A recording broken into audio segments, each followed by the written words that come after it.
So in the second part of section 3, we're going to do one-step equation solving. So that means you're going to do one thing to be able to solve the answer. Basically, that one thing is the opposite math. So if we look at this first equation where we're subtracting 3.24, the opposite of subtraction would be addition. So if I add 3.24 to both sides, it gets rid of it on the side with the variable, so I'm left with n. And then when I do the other side of it, I'll get, which is it, 45.25. And so we have solved our equation by doing one step. If you have a fraction, what you're going to do is you're going to multiply that fraction by its reciprocal. So I have a negative 5/8, so I'm going to multiply by the reciprocal, which is negative 8/5, and I'm going to do that on both sides of the equation. And by doing that, that cancels it on the side with the variable, so I'm left with x. And then on this side, I'm left with our answer when you do that in your calculator, negative 32. Same with over here, it's a positive, so I'm going to flip the fraction. And then I can solve because they cancel the numbers out. It leaves me the variable. And I have my answer of a negative 27. In this section, we're going to do multi-steps. That means there's going to be more than one, in some cases 2 or 3 or 4 steps. So the first thing we need to do is always remove parentheses when you can.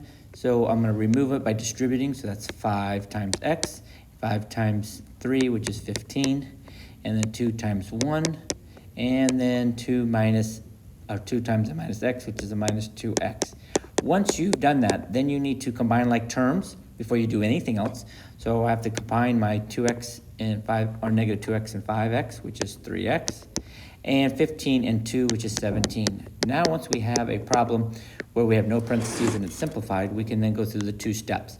The first step is always the adding and subtracting part. So this would be subtracted first.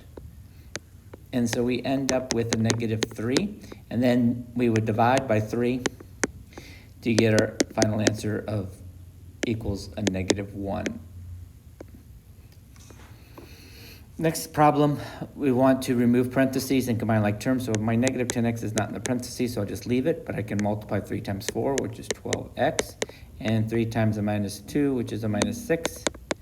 These two are like terms, so I add them. And then once again, I end up with a problem that I'm going to do 2 steps. I always do my adding and subtracting first. In this case, I add. And then finally, I divide to get x equals 6. Over here, the same thing holds true, so I'm going to multiply the 2 times the x. So I'm removing the parentheses and then basically simplifying the expression before I do anything. So there's my combine like terms, that's a negative 8x. Combine like terms, negative 6. Combine like terms means adding. And now I do my 2 steps. Add 6 because it's being subtracted. And then I divide by negative 8 because that's what's being multiplied to my x. So x equals a negative 1.